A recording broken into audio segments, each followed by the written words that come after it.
Langit di atas desa Seruni tampak cerah. Bintang-bintang berkelap-kelip seperti permata yang tersebar di atas kain hitam. Suasana tenang itu tiba-tiba terganggu oleh kedatangan sesuatu yang tak terduga. Jam menunjukkan pukul 21.30 ketika Rudy, seorang petani muda, sedang berjalan pulang dari sawah. Dia membawa lampu senter yang cahayanya hanya cukup untuk menerangi jalan setapak di depannya.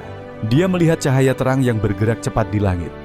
Cahaya itu berwarna putih kebiruan, berkedip-kedip, dan bergerak dengan pola yang tidak biasa, seperti zigzag, naik turun, dan berputar. Rudy berhenti. Dia mencoba meyakinkan diri bahwa itu mungkin hanya pesawat atau drone. Tapi, cahaya itu terlalu terang dan terlalu cepat untuk benda buatan manusia. Dia merasa jantungnya berdegup kencang.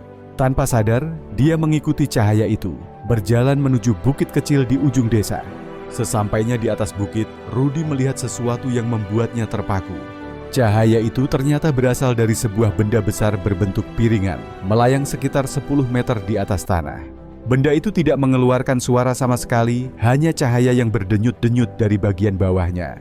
Rudy merasa tubuhnya dingin, tapi dia tidak bisa bergerak. Dia seperti terhipnotis oleh keindahan dan keanehan benda itu.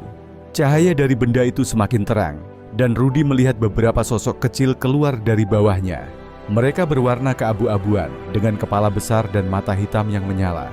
Tubuh mereka kurus, dengan lengan yang panjang hingga ke lutut. Rudy ingin berteriak, tapi suaranya seperti hilang. Dia hanya bisa melihat sosok-sosok itu bergerak mendekatinya dengan tenang.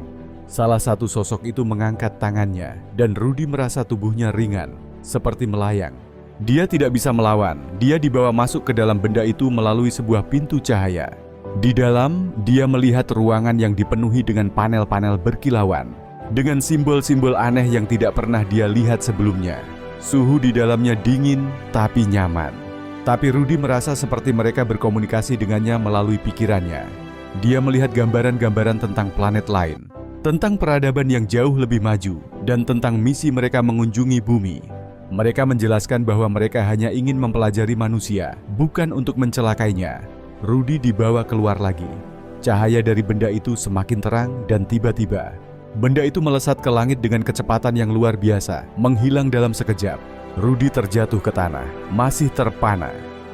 Dia melihat jam tangannya. Hanya 15 menit telah berlalu, tapi rasanya seperti berjam-jam. Rudy menceritakan pengalamannya kepada warga desa. Beberapa percaya, tapi banyak juga yang menganggapnya hanya khayalan. Namun, ada satu hal yang tidak bisa mereka sangkal. Di atas bukit itu, terdapat lingkaran aneh di tanah, dengan rumput yang terbakar dan tanah yang mengeras seperti terkena panas yang sangat tinggi. Sejak itu, Rudy sering memandang langit di malam hari, berharap bisa melihat cahaya itu lagi. Tapi, benda itu tidak pernah kembali. Yang tersisa hanyalah cerita tentang malam ketika dia bertemu dengan sesuatu yang tidak berasal dari dunia ini.